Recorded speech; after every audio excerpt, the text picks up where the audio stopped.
Hello everyone, Komal Sharma this side, and here I welcome you all at your own Gargi classes, a place where you can easily get all the information relevant to your competitive exams. So आज हम उन सारे words और vocabularies को discuss करेंगे जो कि extracted है from your editorial discussion of Indian express newspaper from 7th of June 2021. So let's begin with the first word. So first of all, here you have a phrasal verb that is stave off. Stave off का मतलब क्या होता है? Avert or delay something bad or dangerous. मतलब किसी चीज़ को delay करना, avoid करना या prevent करना अपने आप को किसी भी dangerous situation से. ठीक है? So delay something bad or dangerous or avoid something bad or dangerous. So this is what we call the phrasal verb stave off's meaning. Another term we have here is manna from heaven. Manna from heaven का मतलब होता है it is good and happened just at the time that it was needed. मतलब कई बार हमें किसी चीज़ की ज़रूरत होती है और हम प्रे करते हैं गॉड से और उसी टाइम पे वो अच्छी चीज़ हो जाती है and we prove our self fortunate. तो उसी को बोलते हैं मना फ्रॉम हेवन, मतलब है गिफ्ट फ्रॉम हेवन. जिस टाइम पे आपको जिस चीज़ की ज़रूरत है उसी टाइम पे वो चीज़ हो जाए, तो वहाँ पे हम ये टर्म यूज़ करते हैं दैट इज़ मना फ्रॉम हेवन. मना बेसिकली एक ईडिबल सब्सटेंस होता है. क्रिश्चियंस लोग इस चीज़ को मानते हैं. कुरान में भी ये चीज़ मैंशनड है, बाइबल में भी मैंशनड है. ठीक है, सो मना एक ईडिबल सब्सटेंस होता है, right. So this is what we call manna from heaven. Another word we have here is elusive. Elusive एक एडजेक्टिव का रोल प्ले करता है एक सेंटेंस में. इसका मतलब होता है डिफ़िकल्ट टू फाइंड और रिमेंबर. मतलब किसी चीज़ को जब खोजना या फिर ढूंढना और सर्च करना, उसकी क्वेस्ट करना बहुत ज़्यादा डिफ़िकल्ट होता है, या फिर कोई पास्ट ऐसे इंसिडेंट्स हो जिनको हम इजीली याद नहीं कर पाते हैं, कैप्चर नहीं कर पाते हैं उस मेमोरीज़ को. सो वहाँ पे हम एल्यूसिव वर्ड का यूज़ करते हैं. सो डिफ़िकल्ट टू फाइंड और रिमेंबर. सो उसके सिनोनिम्स क्या हो जाएंगे? शिफ्टी या फिर एवेजिव. कोई भी चीज़ शिफ्ट हो जाती है हमारे दिमाग से, डिफ़िकल्ट होती है टू कैच, एंड एवेजिव. ठीक है, and the antonyms are while the things are very easy and tangible. So success will become ever more elusive. कि सक्सेस हमेशा आसान नहीं होते पाना. It's very difficult to get success. So they we use the word elusive. ठीक है.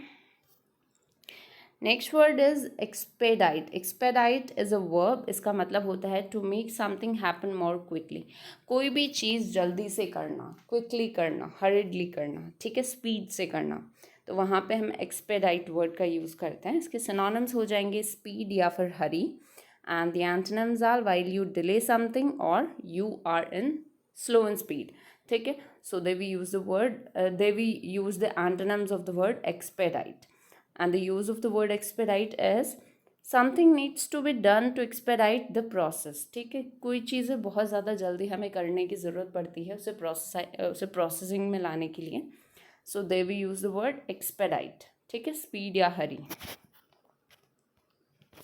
Next word is vociferous. Vociferous is an adjective. इसका मतलब होता है लाउड एंड फोर्सफुल एक्सप्रेशन. जब हम ईगरली या आउटस्पोकनली किसी चीज़ को एक्सप्रेस करते हैं, लाउडली फोर्सफुली किसी चीज़ को एक्सप्रेस करना इज़ व्हाट वी कॉल वॉसिफरस. ठीक है, सो आउटस्पोकन या ईगर हम इसके सिनोनिम्स यूज़ कर सकते हैं. And the antonyms are silent और quiet, very calm, peaceful. So use of the word is he is her most vociferous critic. कि वो उसका बहुत ही वॉसिफरस, बहुत ही लाउड, आउटस्पोकन और ईगर क्रिटिक है. वो हमेशा उसको क्रिटिक करता है, क्रिटिसाइज करता है, सॉरी. ठीक है, so they we use the word vociferous. Next word is diminish. Diminish is a verb. Diminish का मतलब होता है मेक लेस. किसी भी चीज़ की इम्पॉर्टेंस को कम करना या फिर वैल्यू को कम करना is what we call diminish. ठीक है, तो डिक्लाइन या रिड्यूस हम सिनोनिम्स यूज़ कर सकते हैं for the word diminish. And the antonyms are while the things are growing और इंक्रीजिंग. ठीक है, so I don't wish to diminish the importance of their contribution. कि उन्होंने जो कॉन्ट्रीब्यूट किया है, पार्टिसिपेट किया है, मैं उसकी इम्पॉर्टेंस को कम नहीं करना चाहता या चाहती. So they we use the word diminish. ठीक है. Next word is affront. Affront plays both the role in a sentence as a noun और वर्ब. इसका मतलब होता है ऑफेंड द मॉडेस्टी, मतलब किसी की मॉडेस्टी को हार्म पहुंचाना. ठीक है, सो यहाँ पे while we insult the next person और outrage while we become outrage.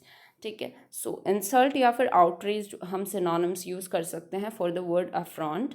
And the antonym is compliment और वाइल यू प्रेज समबडी. ठीक है, so the use of the word is she was affronted by his family, कि उसने उसकी family के द्वारा उसकी इंसल्ट हुई. Right, so they use the word affront to insult और outrage. Next word is untenable. Untenable is an adjective. इसका मतलब होता है not able to be defended against attack. मतलब कोई भी ऑब्जेक्शन हो रहा है, कोई भी अटैक हो रहा है और उसमें आप अपने आप को सक्षम नहीं पाते to defend against that attack और ऑब्जेक्शन, तो वहाँ पे हम अनटेनेबल वर्ड का यूज़ करते हैं.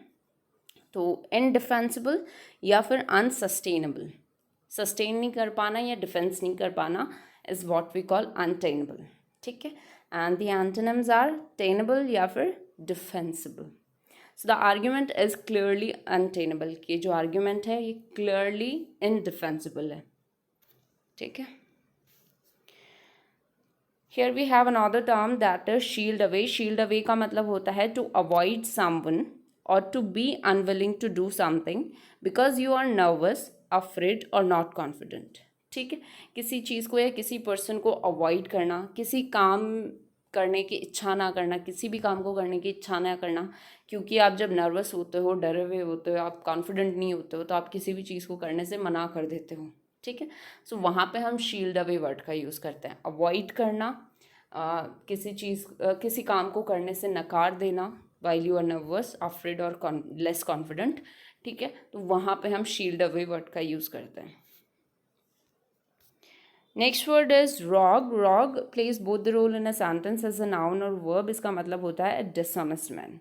ठीक है, एक डिसऑनेस्ट दुष्ट आदमी. ठीक है, हम ऐसे बोल सकते हैं, या फिर हम यूज़ कर सकते हैं एनिमल्स के लिए भी ये टर्म यूज़ कर सकते हैं, रॉग.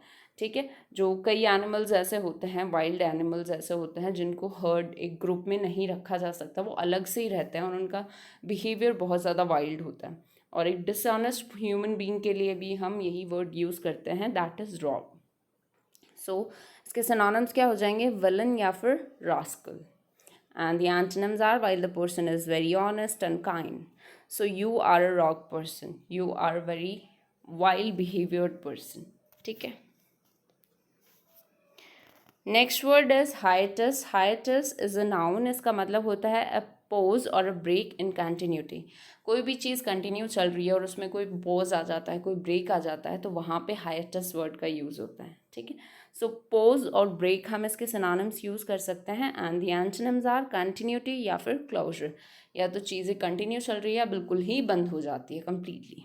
ठीक है, so there was a brief hiatus in the war, कि एक वॉर चल रहा है, वॉर की कंटिन्यूटी के बीच में एक छोटा सा ब्रीफ एक पॉज आ गया. ठीक है, ब्रेक आ गया. So they we use the word hiatus. Next word is dovetail. Dovetail is a verb. इसका मतलब होता है ज्वाइन टुगेदर, जब दो स्ट्रॉन्ग चीज़ों को एक दूसरे से ज्वाइन कर दिया जाता है. ठीक है, सो जॉइंट एंड लिंक हम इसके सिनोनिम्स यूज़ कर सकते हैं. And the antonyms are while the things are differ और वाइल वी डिसएग्री. ठीक है, so drawers should pull out smoothly, कि जो ड्रॉर्स होते हैं कपबोर्ड्स में उनको पुल आउट करना चाहिए smoothly. And dovetailing should be tight and secure, और उनके जो जॉइंट्स हैं वो सिक्योर्ड होने चाहिए और टाइट होने चाहिए.